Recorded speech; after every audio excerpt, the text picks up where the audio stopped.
Good afternoon. I'm Patrick Salmon, and I'm the Chief Historian at the Foreign and Commonwealth Office in London, United Kingdom. And I'm speaking to you at the moment from my home in Cambridge. A long time ago, in fact, in 1991, a long time before all of you were born, I wrote a book called The Baltic Nations in Europe. I can actually even show it to you here.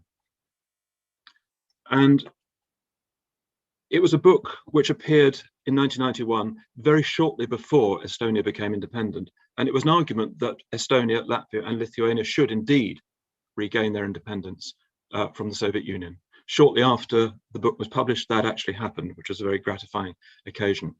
That was a long time ago, and now I work in the Foreign Office in London, and I edit and publish historical documents on British foreign policy, and I provide historical advice to ministers and officials. Well, what I'm talking to you about today is the question, what if there were no diplomats? In other words, why diplomacy is important, and what is diplomacy?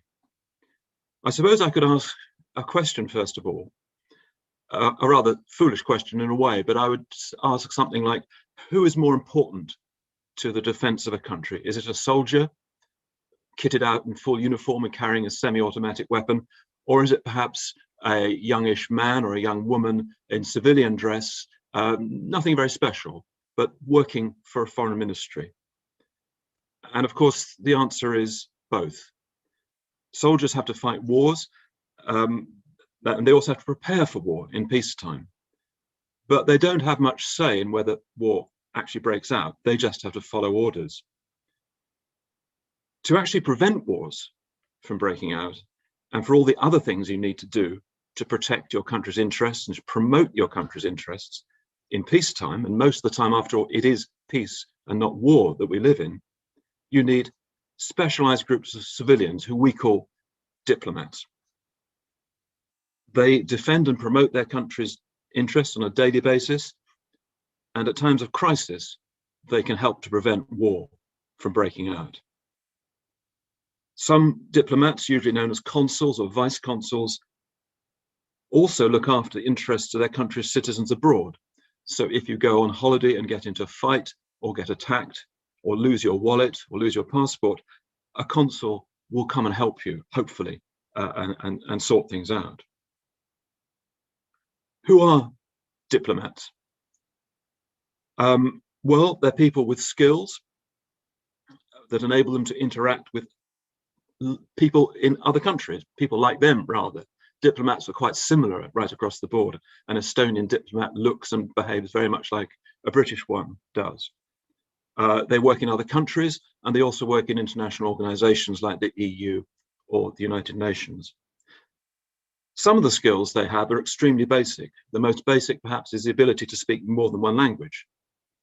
For many centuries, that language had to be French. France was the leading country in the world.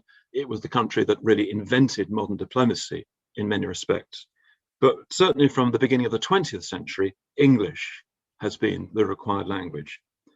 And of course, people living in the United Kingdom, people who speak English, if they want to be any good, they have to learn other languages as well. Beyond that, of course, they need some knowledge of the country and the people they're dealing with. And that knowledge comes from experience of working in a country or learning about a country academically in some form or other. But they also need some sorts of personal qualities that are more difficult to define. I think that they have to do with the ability to see things from the other person's point of view. If you can't understand what other people are thinking, what they really want when you're dealing with them, you're not going to get very far. So you normally find that diplomats, if you're lucky, some aren't very good at it, but most diplomats are extremely good at reading other people, defining what they want and understanding what the other person wants as well. Well, these diplomats don't operate in a vacuum. They operate within an internationally accepted framework, a system in which countries exchange embassies that are run by ambassadors. All the people working in the embassy have diplomatic immunity. They need that to allow them to do their business without interference or fear of arrest. And that's a very important basic principle of diplomacy, which has been established for many centuries. Now, of course, diplomatic immunity may be broken. Diplomats can get into trouble. They can even be killed in the course of doing their work. And quite a number of British diplomats have actually died in the service of their country. And that would be true of most other countries as well. When those bad things happen, diplomatic relations may be broken off, or ambassadors may be recalled for consultation to their own country. Now, that's the modern system, but I think one has to recognize that diplomacy must have existed in some form from the origin of every human society. As soon as a rival tribe realized they needed to talk to another tribe rather than fight them, they needed some system by which they could communicate and some sort of safe space in which they could speak to each other. That might be a very temporary space. They would then retreat and then start fighting again. Often that space would be broken. Often early diplomats would be killed or murdered. But the basic principle is that you need some sort of immunity, some sort of freedom to work within a system which allows interaction between societies and countries to take place. Well, that's really what happens in the world today. And that's what one would call a system of official diplomacy. It's regular. It's one established state talking to another. But there are times of great crisis when new states may emerge, when people who've lived under the rule of another system, another state, another country, want to rule themselves. In the 20th century, that has happened really on two major occasions. The first was after the end of the First World War, after 1918, and the second was after the collapse of Soviet rule in Eastern Europe, around 1991. And on both occasions, after 1918 and again in 1991, Estonians were among the people who wished to create their own state. In 1918, it was for the first time ever. There had never been an Estonian state of any kind, or a Latvian state. There had been a Lithuanian state in partnership with Poland for many centuries earlier. The second time around in 1991, it was a rather different aspiration because an Estonian state had existed, and this time Estonians were seeking to restore the state that had existed between 1918 and 1940. How do you convince other people that you have the right to rule yourselves? You certainly don't have any armies that can do it. You might fight, you might be able to fight invaders, you might be able to rise up against your rulers, but in the long run, you need to convince other countries. And again, you don't need to convince the whole world, you need to convince the countries that matter. And in 1918, above all, that meant Great Britain. What I'm going to do now is share my screen just to show you some images. And I'll go a little bit further. I'll get there in the end. It always takes a bit of time. And now I will start the slideshow. I hope you can see that. There's words on the screen, there's lots of text here, which you don't need to worry about. It's just the images really to think about. How did Estonians manage to convince Great Britain, above all, that they had the right and ability to rule themselves? Well, that meant actually sending the right people to London. It was a very simple task in one way, but it was very difficult to get from Estonia to London when the world was still fighting. And you had to send the right people. And the right people in the early 20th century were people who had more than one language and some sort of training. They probably weren't diplomats, but they were often lawyers. You needed someone with some sort of legal training. And Estonia had already produced a number of eminent lawyers. This one on the right-hand side, Ants Piip, is one of the most famous, and he actually was the leader of the Estonian delegation to London in April 1918. Now, it's quite interesting how Piip operated, and also actually Latvians and Lithuanians rather later. He started making contact with the few people in Britain who understood anything about the Baltic. And these would be experts in the British Foreign Office, like the character you can see on the left-hand side here, John Gregory, head of the Northern Department, the department that dealt with Northern Europe at the time. The Estonians arrived in London on the 9th of April in 1918. As early as the 23rd of April, they were already talking to the Foreign Secretary, one of the most prominent figures in the British government, Arthur Balfour. And it was only a few days after that that the United Kingdom gave recognition, de facto recognition, not legal, not full legal recognition, but recognition that Estonians were capable of running their own affairs and would get listened to at the forthcoming peace conference. And I quote, "In the meantime, His Majesty's government will be glad to receive Professor Antoine Pipe," of course they use the French translation of his name, "as the informal representative of the Estonian Provisional Government." So as early as May 1918, Estonia had virtually an ambassador in London. I think one you probably know about in studying history at school is the way in which the Royal Navy came to the help of Estonia and Latvia between 1918 and 1921. What I think I want to say is that the Navy wouldn't have come if people like Pipe had not already persuaded Britain that Estonia was worth supporting. So that, I think, is the contribution made by informal Estonian diplomacy. And you can see here a couple of prominent British officials saying what a sensible and intelligent people the Estonians are. The language is slightly patronizing, but it's remarkable that they're taking interest in Estonia at all as early as this.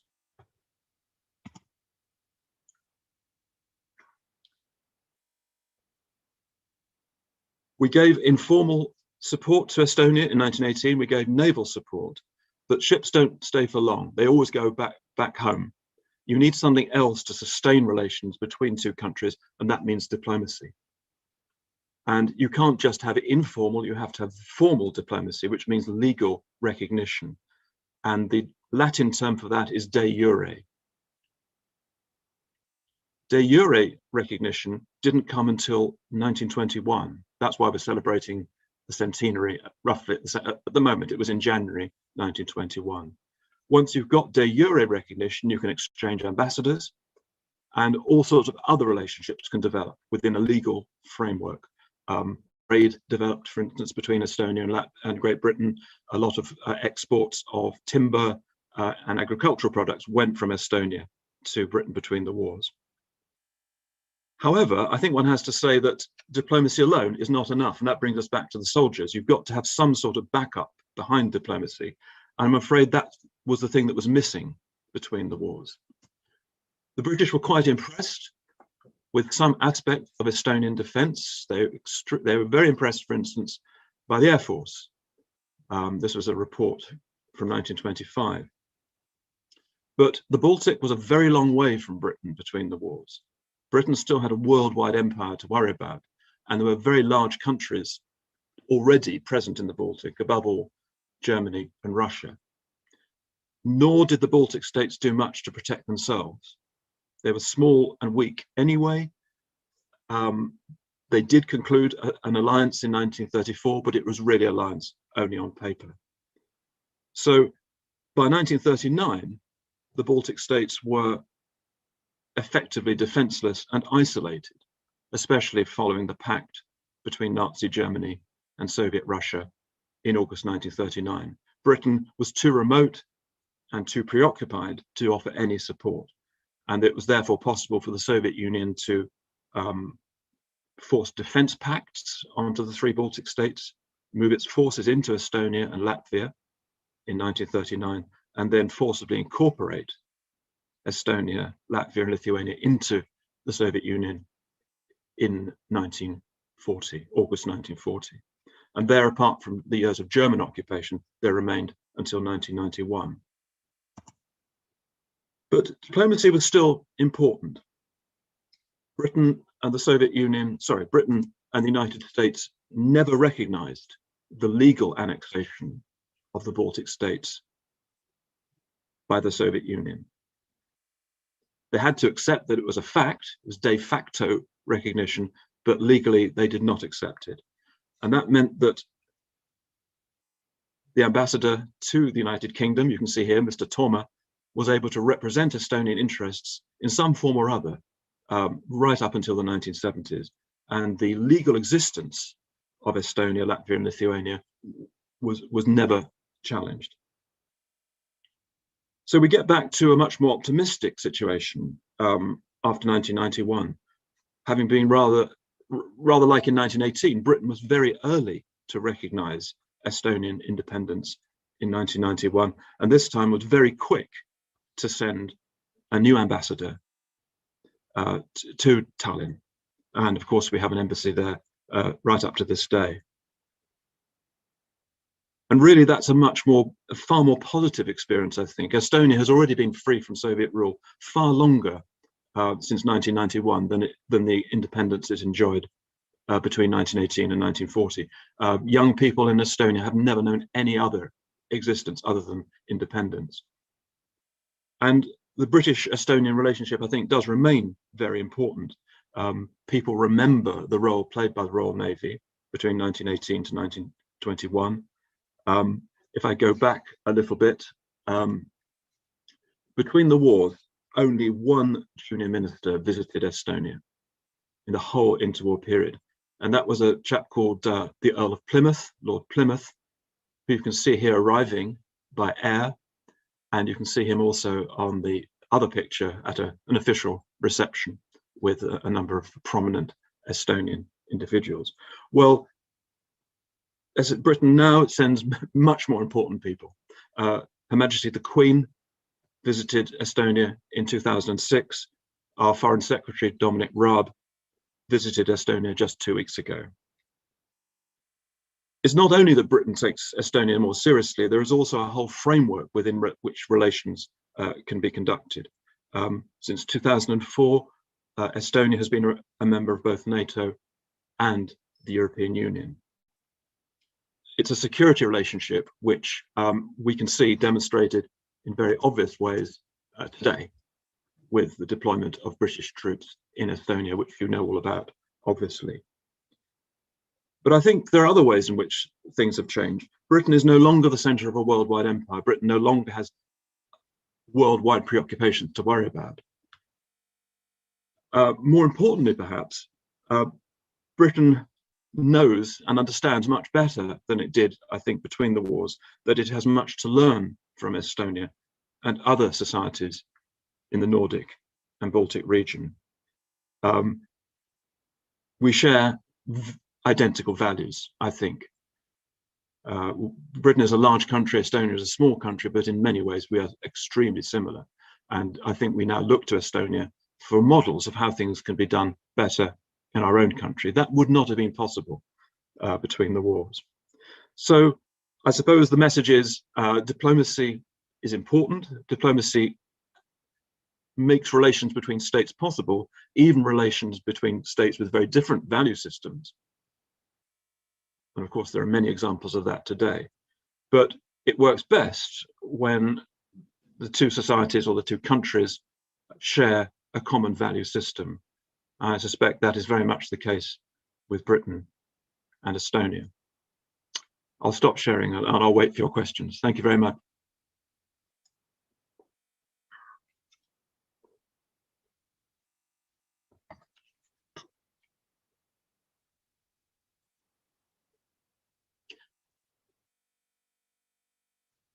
I'm now looking at the questions and I'm just going to read through them very quickly before I start answering them. There's some good questions here. Right. Yeah, there's some very good questions. They're quite difficult to answer, some of them actually, but I'll start. How do you become a diplomat? Kirk, I'm going to ask you first, answer you first. How do you become a diplomat and what do you need to learn to become one?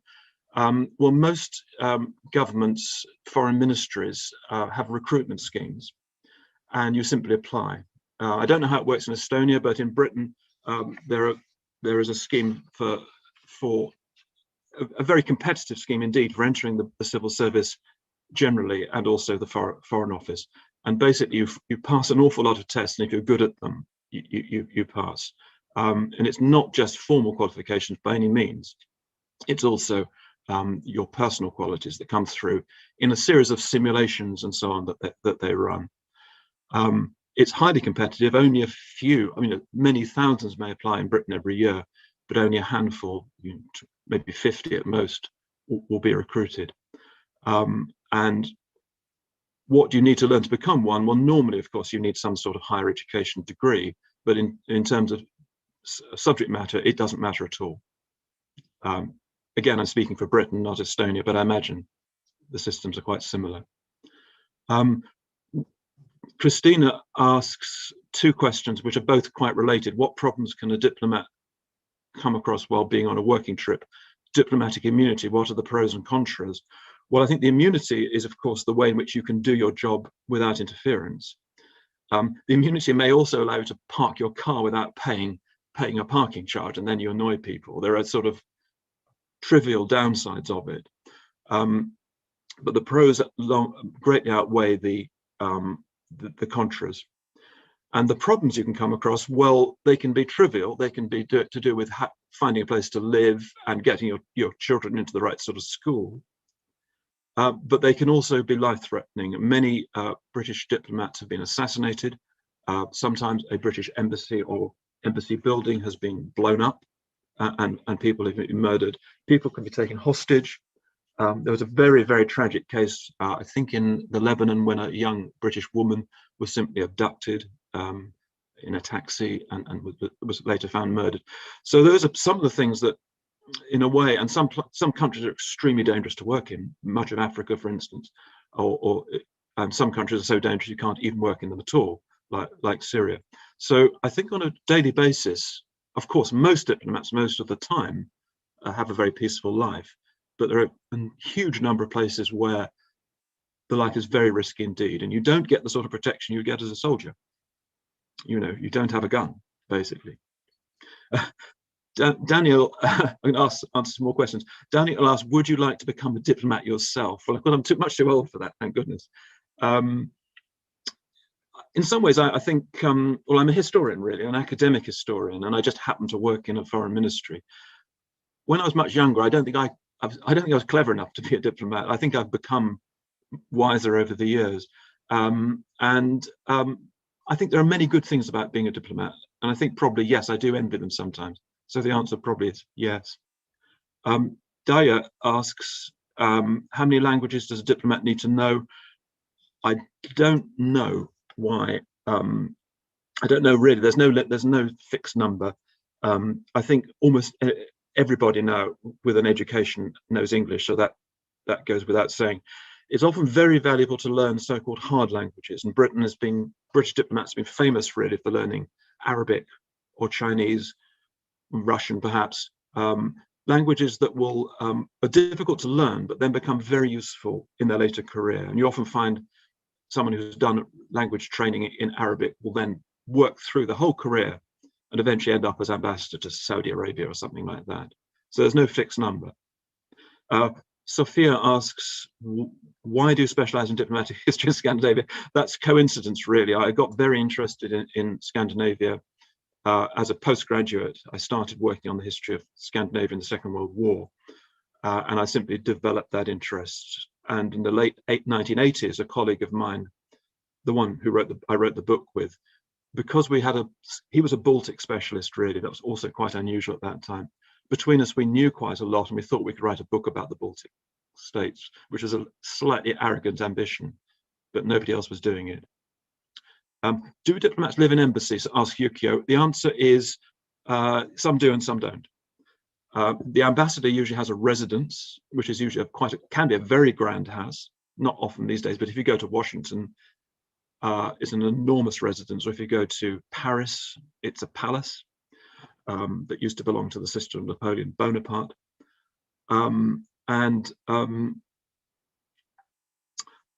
there will often be a compound, a so-called embassy compound, where other diplomats live. But many diplomats will live right outside in pretty normal housing.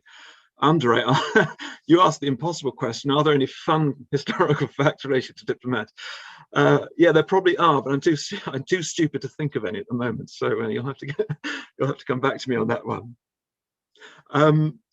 We've probably had our 3 minutes, and I'm not seeing any more questions. So I'm just going to ask my guides, really, who are sitting in the background. Is that it? I'll try and think of the fun question, but I'm not going to think of it in the time related. Well, thank you, everybody. Thank you for your extremely interesting questions. And I just hope this given you some sort of perspective.